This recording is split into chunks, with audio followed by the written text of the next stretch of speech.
عزیزان این فیلم رو تا آخر نگاه کنید و ازش لذت ببرید و اگه دوست داشتید از کانال ما حمایت کنید، یه لایک، یه قلب کوچیک بذارید تا ما هم حمایت بشیم و این فیلم دیده بشه تا کسای بیشتر این فیلم رو ببینن.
Bəli, əziz dostlar, hamıza salam ərz edirəm. İnşallah ki, keyfiniz yaxşıdır və gün ruzigarınız əlhəmdülillah xoş keçir.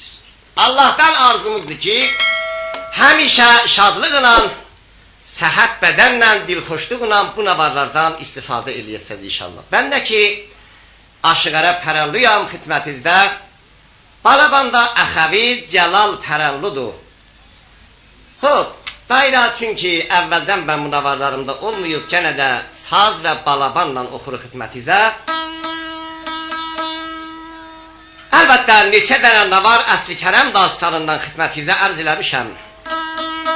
Bu şumara 17-ci navardır ki, ərz edirəm xidmətinizə.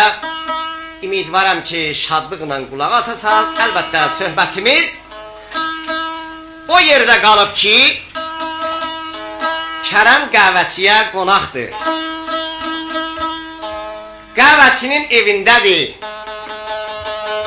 Amma Əsli xanımı da orada görmüşdük.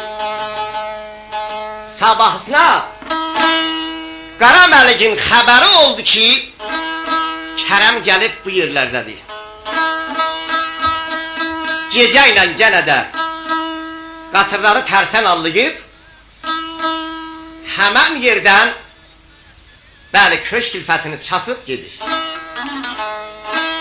Sabah oldu, həmişə inşallah sabahımız xeyirligə açılsın. Sabah Kərəm yerindən durub, soraqlaşdı ondan bundan, gördü ki, bəli, lələ köçüb yurdu qalıb verana. Gələ Qara Məlik əslini götürüb buradan da aparıb. Gəlir qəvəsinin yanında. Qəvəsi deyir ki, ay oğlum, sən nə olay olansan, sən yaxşı adamsan. Gəl getmə bu qızın dalısıyacaq.